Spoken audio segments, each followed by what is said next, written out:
شہد سے زیادہ میٹھا اور اپنے غیر کے درمیان فیصلہ کرنا بال سے زیادہ باریک۔ میرے آقا نے حضرت عثمان غنی کی طرف مخاطب ہوئے کہا، اے عثمان تو بتا تیرے دل و دماغ میں کچھ ہے؟ عرض کی یا رسول اللہ فدا کو ابی و امی، میرے ماں باپ قربان ہو جائیں۔ وہ عثمان جس کی شان بلند و بالا ہے، جن کی سفارش سے کل قیامت کے دن اللہ 70,000 جہنمیوں کو آزاد فرمائے گا۔ اللہ تعالی حضرت عثمان غنی کے صدقے ہم سب کو اس میں شامل فرما لے تو 70,000 ان کی سفارش سے رب جہنمیوں کو جنت عطا فرمائے گا۔ وہ عثمان غنی ہمارے آقا نے اپنی 2 بیٹی کا نکاح ان سے کیا، سبحان اللہ۔ وہ عثمان غنی جنہوں نے دنیا میں 2 مرتبہ جنتیں خریدی، وہ عثمان غنی جس کی شان بہت بلند و بالا ہے۔ عرض کی یا رسول اللہ سخاوت یہ پیالے سے زیادہ حسین، سبحان اللہ۔ کیا کہا یا رسول اللہ علم یہ پیالے سے زیادہ حسین، اور عالم باعمل یہ شہد سے زیادہ میٹھا۔ اللہ اکبر، یہاں پر ذرا غور کریں۔ ایک عالم بننا تو آسان ہے، لیکن عالم باعمل بننا آسان نہیں۔ علم تو حاصل کر لیتے ہیں، لیکن علم حاصل کرنے کے بعد عمل کرنا، جو عالم باعمل ہے اس کا مقام بہت بلند و بالا ہے۔ جس نے قرآن کی تعلیم حاصل کی، خیرکم من تعلم القرآن وعلمہ، کائنات کے اندر سب سے زیادہ بہتر وہ ہے جس نے قرآن کو سیکھا اور سکھایا۔ ایک عالم کی شان بہت بلند و بالا ہے، لیکن وہ شان کس کی ہے؟ جو عالم باعمل ہے۔ میرے آقا صلی اللہ علیہ وسلم کی دیوانوں حضرت عثمان غنی نے عرض کی یا رسول اللہ ایک عالم پیالے سے زیادہ حسین، لیکن عالم باعمل، اللہ اللہ مسلمانوں یہ شہد سے زیادہ میٹھا، لیکن اس عالم کو پوری زندگی اسی پر گزار کر چلے جانا بال سے زیادہ باریک۔ اب آئیے علی کی بارگاہ میں پہنچتے ہیں۔ میرے آقا نے حضرت علی کی طرف مخاطب ہوئے، وہ علی جو امام المؤمنین بھی ہے، امام المتقین بھی ہے، جو داماد مصطفیٰ بھی ہے، جو داماد پیغمبر بھی ہے، شوہر سیدہ طیبہ عابدہ زاہدہ خاتون جنت حضرت فاطمہ الزہرا ہے، حسنین کی بابا ہے، وہ علی جس کی شان میں میرے آقا نے فرمایا انا مدینۃ العلم وعلی بابھا، سبحان اللہ، میں علم کا شہر ہوں، علی اس کا دروازہ۔ حضرات محترم، علم تو ہر کوئی حاصل کر لیتے ہیں، یہاں ذرا قابل غور یہ ہے میرے آقا نے فرمایا انا مدینۃ العلم وعلی بابھا، میں علم کا شہر ہوں، علی اس کا دروازہ۔ اللہ اکبر، دروازے سے کوئی نہ آنا چاہے تو دیوار فلان کے بھی آ جاتا ہے۔ یہ تو علم حاصل اپنے بھی غیر بھی، وہاں بھی نزدی رافضی چکرالو کوئی بھی فرقہ حاصل کر لیا ہے، لیکن میرے آقا نے جانتے تھے، قیامت تک ہونے والے ہر چیز کو جانتے تھے۔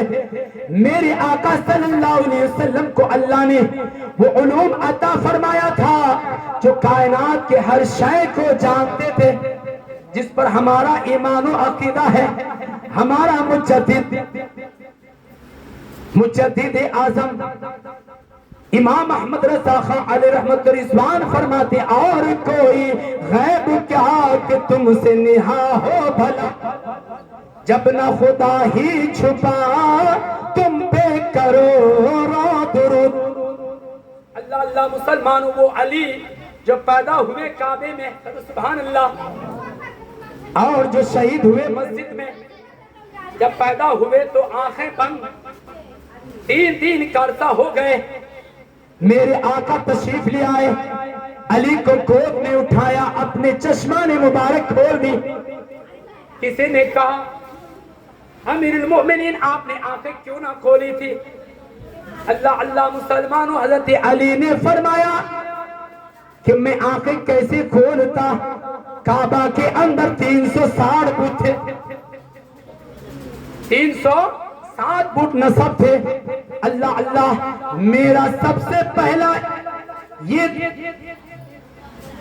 मेरी तमन्ना थी कि मेरी आंख की नजर पहले रुखे मुस्तफा पर पड़े। वो अली जिसकी नजर सबसे पहले हुजूर के चेहरे पर पड़ी। कहो सुभान अल्लाह, मेरे आका मुस्कुरा दिए। अल्लाह अल्लाह मुसलमानों, वो अली हजरत अली करमल्लाहु वजहुल करीम, जब उनकी निकाह हुई तो मेरे आका ने फरमाया, सैयदा आबिदा, ऐ मेरी लख्त जिगर दिल का टुकड़ा फातिमा, मेरे खानदान में सबसे ज्यादा हसीन और जमील नौजवान का निकाह मैं तुझसे करना चाहता हूँ अली के साथ। सुभान अल्लाह, क्या बेटी तुझे इजाजत है? अल्लाह अल्लाह मुसलमान, दुनिया का दस्तूर बन गया, कानून बन गए। आज भी ये मामूल है कि बेटी का निकाह करो तो पहले पूछो। बाप को भी इजाजत नहीं है कि वो बेटी का निकाह किसी और से बगैर इजाजत से करा दे। अगर वो नाबालिग है, अगर वली है, वो मसला अलग है, लेकिन अगर बेटी बालिग हो चुकी है, अगर बेटी बालिग हो चुकी है, अब उनकी इजाजत जरूरी है। ये कानून और दस्तूर दुनिया का है। तो पता चला कि मेरे आका ने इजाजत लेके अपनी उम्मत को ये दस्तूर और कानून दे दिया। बैरके मुसलमानों, हजरत अली खातमतुज़ ज़हरा रज़ियल्लाहु अन्हा की निकाह पहले आसमान पे हुई और फिर जमीन पर हुई, मस्जिद के अंदर। सुभान अल्लाह। बैरके हजरत अली करमुल्लाहुल वजहुल करीम ने कहा, या रसूल अल्लाह, मेरे दिमाग में ये है कि सखावत ये प्याले से ज्यादा हसीन। सुभान अल्लाह। और मेहमान घर में आ जाए, अच्छी अच्छी गज़ाएं उम्दा खिलाना, मेहमान को राजी करना, अल्लाह अकबर, ये शायद से ज्यादा मीठा। सुभान अल्लाह। आज मेहमान आ जाए तो चेहरा बिगड़ जाता, और जो मेहमान घर पे आता है 40 दिन पहले नियामतें ले आता है। मेहमान घर से जाता है तो घर से बलाएं साथ ले जाती। सुभान अल्लाह। मेरे आका ने फरमाया, मेहमान आओ तो खुश हो जाओ। तुम्हारे घर पे रोजी की अगर कमी हो, तंगदस्ती हो, तो किसी को दावत कर दिया करो, किसी को कुछ दे दिया करो, तो तुम्हारे घर में बरकतें नाजिल होगी। आज पहले एक जमाना था, दस्तूर था, माहौल था, घर में कुछ पकता था तो लोग पड़ोसियों को थोड़ा भेजा करता था। आज माहौल हमारा ये बन चुका है कि कोई किसी को पूछने तैयार नहीं। कोई गरीब भूखा सो रहा है, कोई तड़प रहा है, लेकिन हमें उसका ख्याल नहीं। ऐ मुसलमानों, अगर गरीब भूखा सो रहा है, तड़प रहा है, और पड़ोसी ने उसका ध्यान ना दी, कल कयामत के दिन उसका हिसाब होगा। हर एक को एक दूसरे पर अल्लाह अकबर 40 घर तक तुम्हारे दाएं बाएं आगे पीछे ये पड़ोसी है। सुभान अल्लाह। चाहे अपने हो या गैर हो, उसका ध्यान रखना चाहिए। तो मेहमान तुम्हारे घर पे आए तो उनको अच्छी तरह से खातिर तवाज़ु करो, उसके अच्छी अच्छी गज़ाएं खिलाओ। अब उसके मिजाज के मुताबिक अगर तूने खिला दिया, अब मेहमान खुश हो गए और उसके दिल से दुआ निकल गई, वो दुआ कबूल हो जाती है।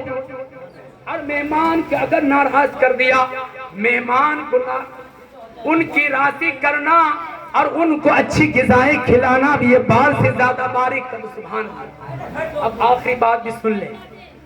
अब आइए हजरत अबू बकर सिद्दीक का कौल सुन लिए, हजरत उमर फारूक आजम के कौल को सुने, उस्मान गनी के कौल को सुने, मौला अली के कौल को सुने।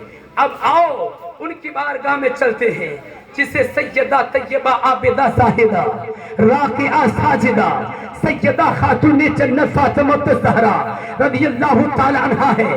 कल क़यामत के दिन पुल सिरात पर, वो पुल सिरात जो बाल से ज्यादा बारीक है, तलवार से ज्यादा तेज है, जो 500 साल की मसाफत है, अल्लाह अल्लाह उस पर हर एक को गुजरना है। ऐसे मंजर पर एक आवाज आएगी कि नबी की बेटी आ रही है, अपनी गर्दनों को झुका। وہ خاتون جنت فاطمہ الزہرا رضی اللہ تعالی عنہا